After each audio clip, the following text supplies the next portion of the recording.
हमारे सभी डिफेंस के सर लोगों को राम राम सर, जय हिंद sir, very good morning sir. IBPS, RRB clerk, SPI clerk और आईबीपीएस क्लर्क, तीनों ये बड़े एग्जाम्स हैं।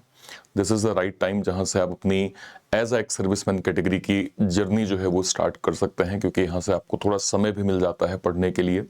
और अगर मैं कहूँ कि 6 महीने की एक शॉर्ट स्ट्रेटेजी, अगर आप ये कहते हैं कि सर मुझे ना आप सिलेबस बता दीजिए, मुझे आप डिसिप्लिन बता दीजिए, मैं फॉलो करने के लिए तैयार हूँ, तो आपको पता ही है कि ऑलरेडी आपको कई तरह के मार्जिन जो है वो, जैसे मैं कहूँ कट ऑफ में मिल जाता है। जहाँ पे अगर मैं कहूँ कि इन जनरल एक कट ऑफ अगर जनरल कैटेगरी का 80-85 जाता है, तो वहाँ पे एक सर्विसमैन कैटेगरी के नंबर जो हैं वो 60-65 एक मैक्सिमम रेंज होती है। 65 तो बहुत मैक्सिमम रेंज हो गई।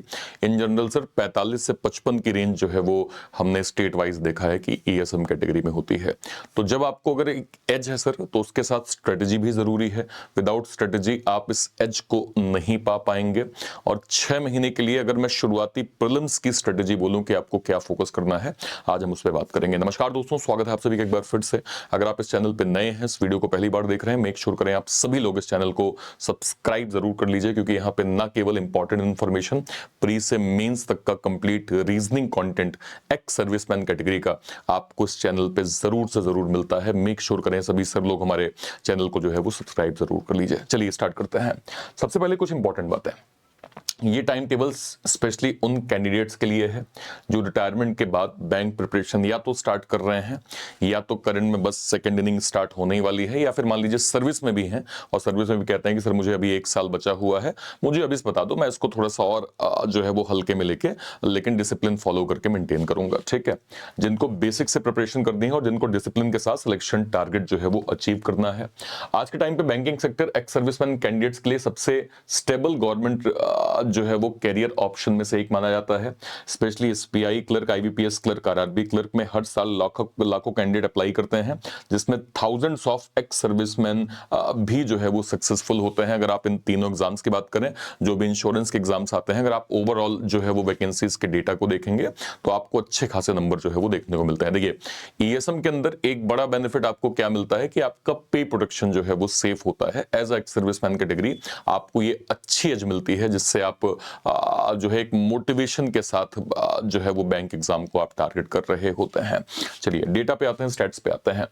एक्स सर्विसमैन का सक्सेस रेट बेटर क्यों होता है, आप ये समझिए। देखिए, आपको सर मैं हमेशा ये बोलता हूं कि आपको डिसिप्लिन सिखाने की आवश्यकता नहीं पड़ती। मैं हमेशा ये कहता हूं कि अगर मुझे एक सीरियस ग्रेजुएट बच्चे और एक सीरियस एक्स सर्विसमैन पे बेट लेनी होगी, तो मैं कहूंगा कि मैं एक्स सर्विसमैन के सर पे जो है वो पहली बेट लूंगा। कारण ये है कि आपको डिसिप्लिन सिखाना नहीं पड़ता सर।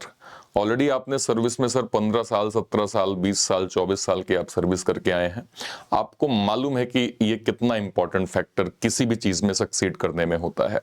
आपको केवल एक गाइडेंस चाहिए होती है कि सर मुझे बता दो बैंकिंग में सिलेबस क्या है, मुझे कंटेंट दे दो सर, मुझे ये भी बता दो पढ़ना कैसे है, बाकी आप छोड़ दो सर, मैं कर लूंगा। मैं आपको बताऊं, अविनाश सर थे हमारे एक सर्विसमैन कैटेगरी के सर, वो सर 12 घंटे की ड्यूटी करते थे। 12 घंटे की ड्यूटी करने के बाद रात में सर 3 से 4 घंटे पढ़ाई में देते थे, और मुझे वो ट्रैक बकायदा भेजते थे कि सर देखो ना, आज मैंने इतना कर लिया, आज मैंने इतना कर लिया। तो मैंने कहा सर, अरे सर मैं आपकी जगह होता तो मैं नहीं कर पाता सर, मैं आपकी जगह कर ही नहीं पाता। तो वो हमेशा कहते थे कि अरे सर वो डिसिप्लिन तो है अंदर से सर, आपने मुझे बस मार्ग प्रशस्त कर दिया, बाकी आप टेंशन मत लो सर, मैं आपको डेली ट्रैक दूंगा, रिपोर्ट दूंगा आपको सर कि देखो सर मैंने ये किया, नहीं करूंगा तो भी मैं आपको बताऊंगा सर, मुझे आप सर जो है वो डांटना गरियाना सर, ऐसे वो हंसी मजाक कर देते। आज वो छत्तीसगढ़ के अंदर पोस्टेड हैं और बैंक के अंदर आज उनको 1.5 से 2 साल हो गया। तो खुशी की बात है सर कि आपको डिसिप्लिन नहीं गाइड करना पड़ता, डिसिप्लिन आपका काफी हाई होता है। कंसिस्टेंसी भी आपको सर, इसकी भी वैल्यू आपको बहुत अच्छे से पता होती है। रूटीन आपको अगर सिखा दिया जाए तो वो आपके लिए अच्छा होता है। प्रेशर हैंडल, अब सर आपसे बेहतर ये चीज कौन ही जानेगा। और अटेंडेंस इन स्टडी, ये भी आपका सर काफी डिसिप्लिन वे में होता है। तो ये सारी चीजें आपको एक एज के रूप में मिलती हैं कि हाँ सर मैं ये चीजें कर लेता हूं। जब आप सर एग्जाम को देखते हैं तो आपको ये समझना पड़ेगा कि स्पीड का एक जो फैक्टर है 40% का फैक्टर, एक्यूरेसी का फैक्टर 40%, और नॉलेज। देखिए, नॉलेज तो अपने आप में इंपॉर्टेंट है। आप ये मत लगे कि अच्छा नॉलेज नॉलेज नहीं, बस स्पीड में करते हो, ये नहीं मैं कह रहा हूं। मैं कह रहा हूं नॉलेज तो आपको गेन करना ही है, लेकिन ओवरऑल जब आप गेम देखते हैं, देखिए मैंने यहां पे परसेंटेज तीनों को क्यों अलग अलग किया है, क्योंकि आपको एज है।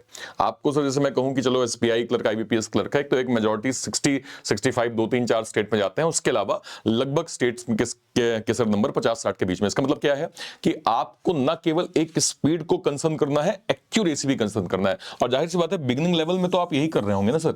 आप जब 6 महीने की आप प्रिपरेशन कर रहे हैं तो पहला काम क्या करेंगे, आप नॉलेज लेंगे। उस नॉलेज के टाइम पे आप स्पीड नहीं देखेंगे, नॉलेज के टाइम पे आप एक्यूरेसी नहीं देखेंगे, पहले नॉलेज गेन करेंगे।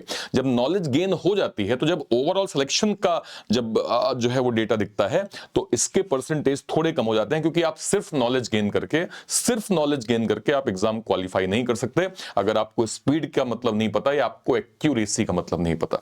तो ये दोनों फैक्टर चूंकि आपके एज में काफी ज्यादा इंपॉर्टेंट जो है वो रोल यहां पे प्ले करते हैं, ठीक है। देखिए अगर आप सर समझिए, अगर आप वर्किंग है तो भी मैं आपसे 4 से 5 घंटे तो भी कहूंगा, लेकिन 4 घंटे तो भी कहूंगा सर मैं, जिसमें एटलीस्ट 3 आवर्स भी इनफ है कंसिस्टेंसी के साथ। मतलब देखिए सर, आपकी 10 घंटे की वर्किंग हो सकती है, 12 घंटे की वर्किंग हो सकती है, बट अगर उसके बाद अगर आप 3 घंटे की, देखिए सर आप जॉब से आए, जॉब से आने के बाद भी आदमी क्या करता है कि चलो थोड़ा सा खाना वाना खा लिया, उसके बाद इन जनरल आदमी टीवी देख रहा है, मोबाइल देख रहा है, शॉर्ट्स देख रहा है, रील देख रहा है। अगर वो टाइम भी आप रिड्यूस करके खाली इस पे लगाएंगे सर, है ना, थोड़ा सा जो है वो इन चीजों को साइड करके, तो भी आपके लिए ही एज है।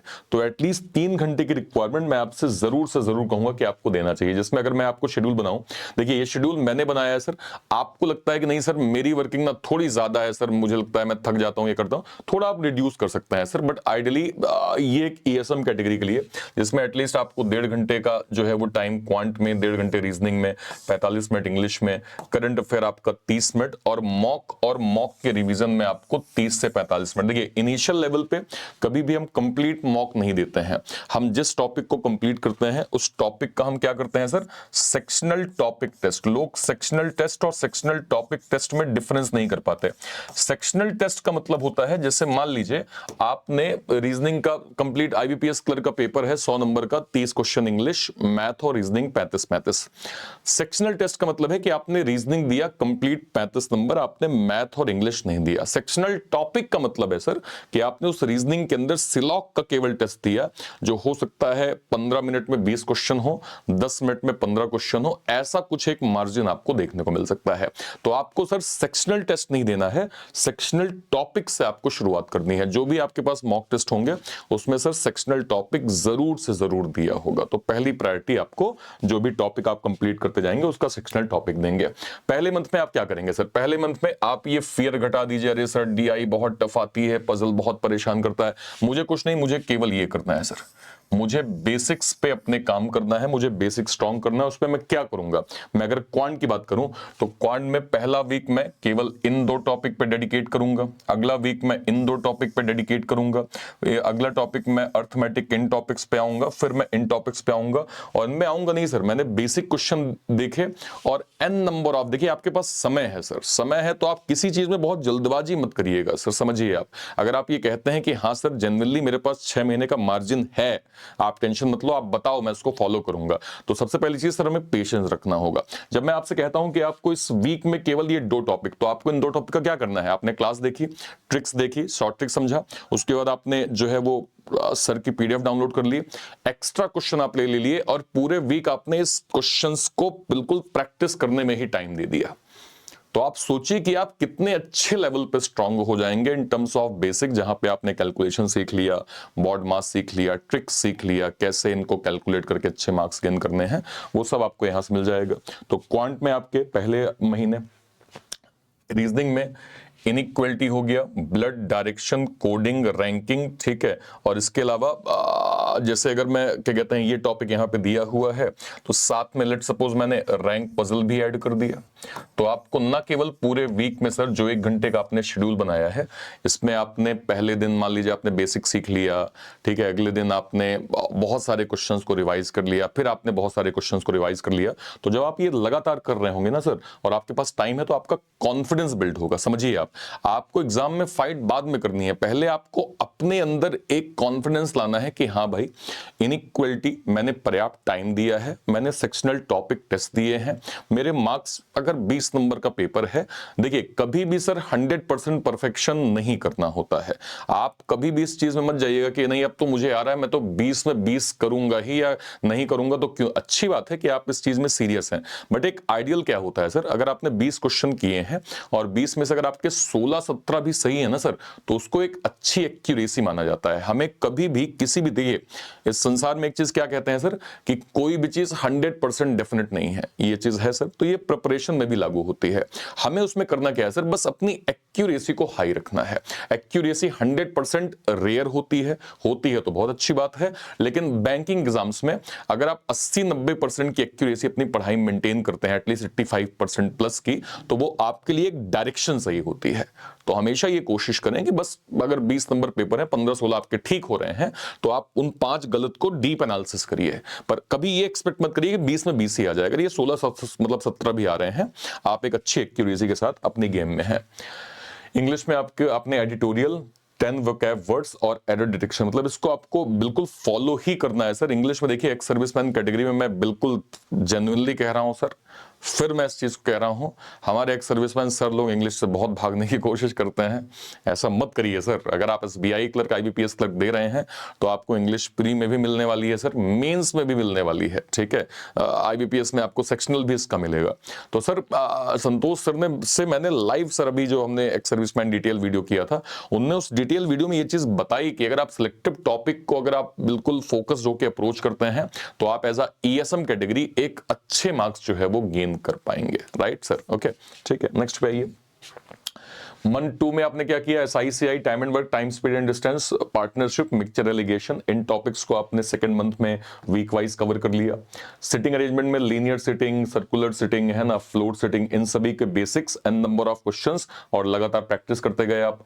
क्लोज टेक्स्ट, फिलर्स और सेंटेंस इंप्रूवमेंट की आपने सेकंड मंथ में जो है वो डिटेल प्रैक्टिस कर ली सर। आपका जो है वो गेम क्या है, गेम ये है, आपको अपनी स्पीड इंप्रूव करनी है, आपको अपनी कैलकुलेशन को इंप्रूव करनी है और पजल का फियर खत्म करना है। भाई मैं आपसे कहता हूं सर, जैसे हमारा एक सर्विसमैन का बैच है, अब उसमें ईएसएम कैटेगरी में मान लीजिए मैंने क्लास ली, मैंने बेसिक लीनियर बता दिया, मैंने लगभग 15-20 क्वेश्चन आपको वहां करवा दिए, उसी पीडीएफ में 20 क्वेश्चन और एक्स्ट्रा पीडीएफ में 50 पजल और। आप मुझे बताइए, अगर एक सेम टाइप के कंटेंट का 20 पजल मैंने करवा दिया, उस 20 पजल और दे दिया और एक्स्ट्रा 50 पजल दे दिया, तो ओवरऑल आपके पास कितनी पजल, लगभग 90-100 के बीच में हो गई। अगर आप इन 100 पजल्स को भी 2 बार 3 बार रिवाइज करेंगे, तो आप बताइए क्या आपका लीनियर पजल का डर भागेगा? द आंसर इज यस, 100% भागेगा सर। अगर आप कंसिस्टेंट होकर इनको अभ्यास कर रहे हैं, रिपीट कर रहे हैं, आपने कैलकुलेशन स्पीड को जो है वो पकड़ लिया कि हाँ यार ये ट्रिक्स होती हैं, इन ट्रिक के माध्यम से ऐसे ऐसे क्वेश्चन को करना होता है, तो जब आप लगातार कंसिस्टेंट कर रहे होंगे, तो आपको मार्क्स में धीरे धीरे इंप्रूवमेंट मिलेगी। कभी भी सर एक साथ उम्मीद मत कर लीजिएगा कि बस आज यहां पे हैं, बस परसों ही हम यहां से यहां पहुंच जाए। नहीं सर, स्टेप तो यही है, स्टेप तो यही है, बस वो पेशेंस आपको रखना पड़ेगा ताकि आप यहां तक पहुंच पाए। ठीक है सर, ओके। थर्ड मंथ पे आइए। क्वांट में आपने सर क्या किया, डीआई, मिसिंग डीआई, कैसलेट डीआई पे आ गए। एडवांस पजल के लेवल जो बचे पजल हैं, इसके अलावा input output, alphanumeric series, RC, para jumble, इन टॉपिक्स को आप कवर करते जा रहे हैं। अब आपने क्या किया सर, अगर मान लीजिए तीसरे मंथ में जैसे 3 मंथ हो गए, तो आपका सिलेबस इन जनरल सर लगभग 60-70% कंप्लीट हो जाता है। एटलीस्ट प्री का सिलेबस तो कंप्लीट ही हो जाता है, मेंस तो फिर भी चलता है, प्री आपका लगभग कंप्लीट हो गया। तो अब आपको क्या करना है, अभी आप एक स्ट्रेटेजी फॉलो कर रहे थे, क्या अभी सर आप फॉलो कर रहे थे कि मुझे सेक्शनल टॉपिक देना है। सेक्शनल टॉपिक 10-10 मिनट के होते हैं, मैंने आपको बताया। यस, जैसे आपने SICI पढ़ा सर, तो SICI का आपने सेक्शनल टॉपिक दिया, आपको 15 मिनट में 10 क्वेश्चन मिल गए, आपने इसको सॉल्व करके खत्म कर दिया। अब अगर आपका सिलेबस सर 60-70% हो गया है, तो आपके लिए अब एक चीज क्या बनती है, अब आपको फुल सेक्शनल टेस्ट देना स्टार्ट करना है। फुल सेक्शनल मतलब जो मैं कह रहा था कि रीजनिंग 35 क्वेश्चन, मैथ इंग्लिश नहीं, केवल 35 क्वेश्चन, वो आपको मान लीजिए आज आपने रीजनिंग दे दिया, कल आपने सर क्वांट दे दिया, परसों आपने इंग्लिश दे दिया, ऐसे रूटीन को आपको फॉलो करना है। अपार्ट फ्रॉम दिस आपको सर वीक में अब कंप्लीट प्री मॉक में भी जाना है। अभी मैं तीसरे ही मंथ की बात कर रहा हूं, तीसरे चौथे मंथ की।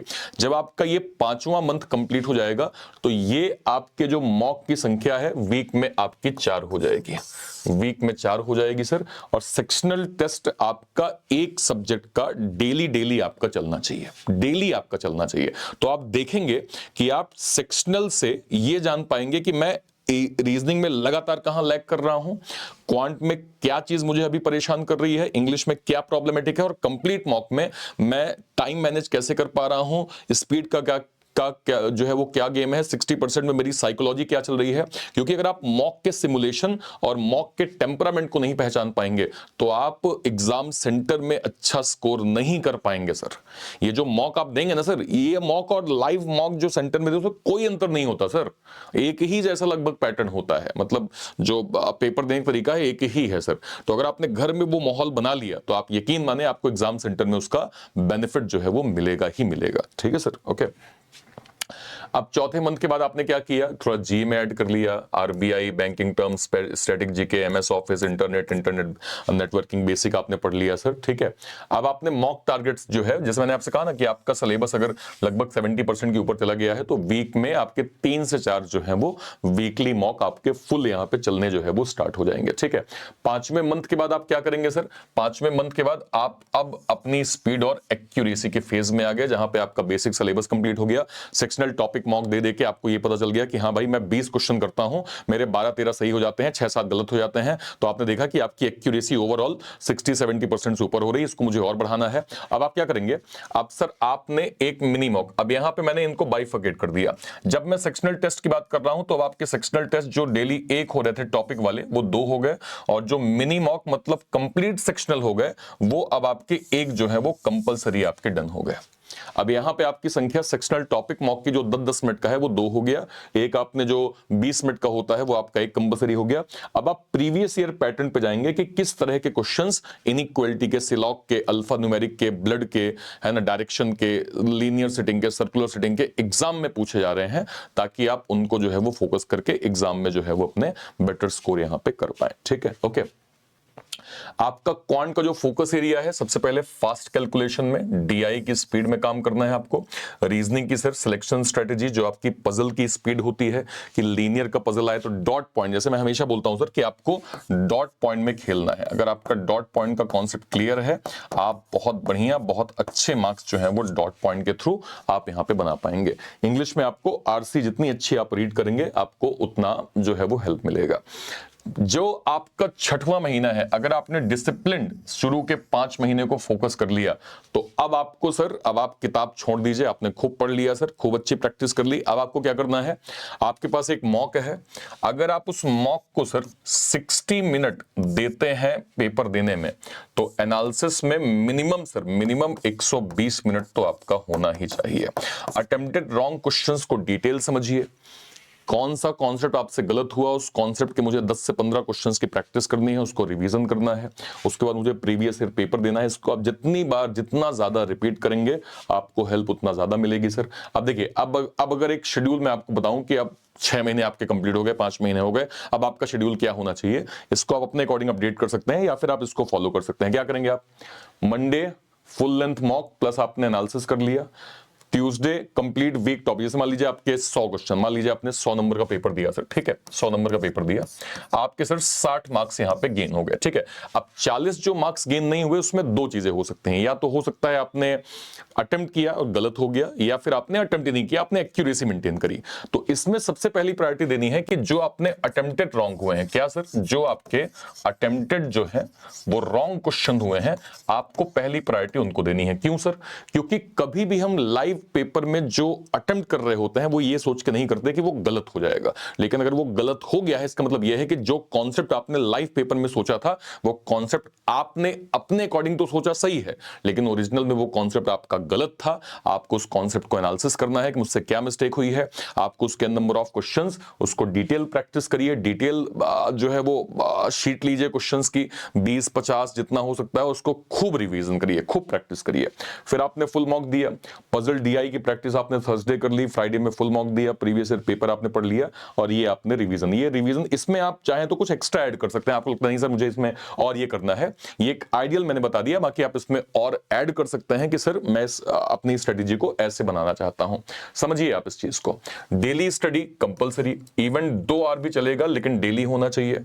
मॉक से आपको डरना नहीं है। स्टार्टिंग में लो मार्क्स बिल्कुल नॉर्मल है सर, कोई हर कोई जो टॉपर है सर वो भी शुरू में इस फेज में रहा है, लेकिन उसके बाद उसने कंसिस्टेंसी मेंटेन करी।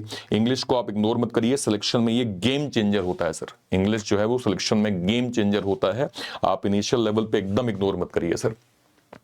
मोस्ट जो मार्क्स होते हैं एवरेज अगर मैं देखूं तो 30-35, मतलब 30 नंबर तो क्लरिकल लेवल में बन ही जाते हैं सर। मतलब पर ईएसएम कैटेगरी में अगर चूंकि टारगेट हमारा एक डिसेंट होता है, तो अगर आप नियर 25 के करीब भी अगर आ जाते हैं तो सर उसको बहुत खराब स्कोर नहीं माना जाएगा। ठीक है, आपके लिए ये सेक्शन क्यों अच्छा है, क्योंकि आप एक चीज ये है डिसिप्लिन आप होते हैं सर, फोकस आपका बेटर होता है और इंस्ट्रक्शंस आप लोग बहुत एक्यूरेटली, मतलब आपकी सर शार्पनेस बहुत अच्छी होती है रेदर देन अगर मैं कहूं जो है वो ग्रेजुएट स्टूडेंट, क्योंकि आप हर एक चीज को, क्योंकि आपको वाई पता है आपको करना क्यों है, तो आप सिर्फ एक सही गाइडेंस, सही डायरेक्शन की आपको नीड होती है। और मैंने ये देखा है सर कि बताई गई चीजों को इतना डेडिकेटेड फॉलो जितना हमारे एक सर्विसमैन सर लोग करते हैं, अगर ऐसे ही एक ग्रेजुएट बच्चा भी 100% फॉलो कर ले तो सर लाइफ चेंज होने में सर बहुत टाइम जो है वो नहीं लगता है। राइट, ठीक है, ओके। तो मैं आपको यही कहूंगा सर कि प्री एग्जाम्स में हमेशा, जैसे मैंने अभी मॉक की एक स्ट्रेटेजी बताई थी, ऑलवेज हमें प्रायोरिटी देनी है इजी क्वेश्चन फर्स्ट की। इसके बाद जो पजल के सिलेक्शन है उसको हमें स्मार्टली यहाँ पे फॉलो करना है कि कौन सी पजल कब ट्राई करें, कब ट्राई नहीं करनी है, वो सब आपको क्लियर होना चाहिए। अगर आप एक्स सर्विसमैन कैंडिडेट हैं तो आपको 6 महीने dedicated daily मॉक्स after basics, English ignore नहीं करना है, क्वांट को बेसिक्स से स्ट्रॉन्ग करना है, कंसिस्टेंसी आपको मेंटेन करना है, बैंक एग्जाम क्रैक करना सर बिल्कुल रियलिस्टिक टारगेट है और आप टाइमली इसको फॉलो करके सर इसमें जो है वो महारत हासिल कर सकते हैं। Right sir, ex serviceman candidate का बिगेस्ट वेपन क्या होता है? डिसिप्लिन होता है। अगर आप 6 महीने सिंसियरली फॉलो करते हैं daily practice, mock analysis, consistency, तो सिलेक्शन आपके लिए बिल्कुल पॉसिबल है sir. Discipline is already installed in ex serviceman candidate. Bank exam preparation में बस उस डिसिप्लिन को एग्जाम ओरिएंटेड डायरेक्शन जो है वो हमें यहाँ पे देनी होती है। तो बैंक जो है एग्जाम्स इंटेलिजेंस से कम, डिसिप्लिन रिपीटिशन से ज्यादा क्रैक होते हैं सर, और ये एज एक्स सर्विसमैन आपसे ज्यादा जो है वो डिसिप्लिन की भूमिका शायद ही कोई समझ पाया। तो मुझे उम्मीद है सर ये डायरेक्शन, ये एग्जैक्ट प्रिपरेशन का तरीका एज एक्स सर्विसमैन आपको बहुत अच्छे से क्लियर हो गया होगा सर।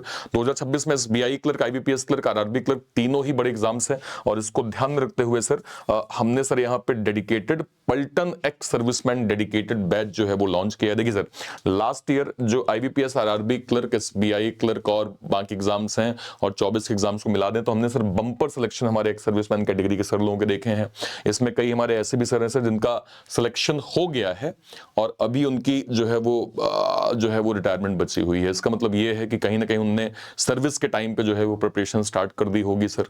तो जैसे जब हम इनको देखते हैं सर एज अ डिसिप्लिन, तो हम ये उम्मीद करते हैं कि अगर आपने भी सोचा है सर सिलेक्शन लेने का तो यस, अगली सीट जरूर जो है वो आपकी भी जरूर होनी चाहिए सर। और देखिए केवल इसमें गेम फोकस का है सर। अगर आपको क्लास कंटेंट नोट सब कुछ आपको मिल रहा है तो बस आपको थोड़े एफर्ट करने हैं सर। उसी के लिए डेडिकेटेड हमारा सर ये पलटन ex serviceman clerk foundation batch launch हुआ है। ये डेडिकेटेड केवल एक्स सर्विसमैन सर लोगों के लिए है, ईएसएम और डीईएसएम कैटेगरी के सर लोगों के लिए। इसमें सर हम बिल्कुल क्लर्क फाउंडेशन को स्क्रैच से systematic topic wise practice content सब कुछ आपको हम जो है वो इस बैच के अंदर प्रॉपर दे रहे हैं। इसके अलावा करंट में सर हमारा आरबीआई असिस्टेंट का वीर एक्स सर्विसमैन बैच हमारा चल रहा है जो कि डेडिकेटेड एक्स सर्विसमैन कैटेगरी के लिए है। तो इंस्टेड ऑफ दिस कि आप अलग अलग बैचेस को अवेल करें सर, मैं आपको रिकमेंड करूंगा कि आपको सर हमारे एक्स सर्विसमैन सुपर पैक के साथ जाना चाहिए सर। सुपर पैक यहाँ पे क्या है?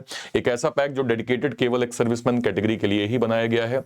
इसके अंदर सर अभी तक के जितने भी एक्स सर्विसमैन जो बैचेस हैं वो आपको मिल जाएंगे, करंट में जो ऑनगोइंग एक्स सर्विसमैन बैचेस चल रहे हैं वो मिल जाएंगे, और आने वाले टाइम पे जो भी एक्स सर्विसमैन बैचेस बनेंगे वो सब आपको इसके अंदर मिल जाएंगे सर। इसको आप कहां से अवेल कर सकते हैं?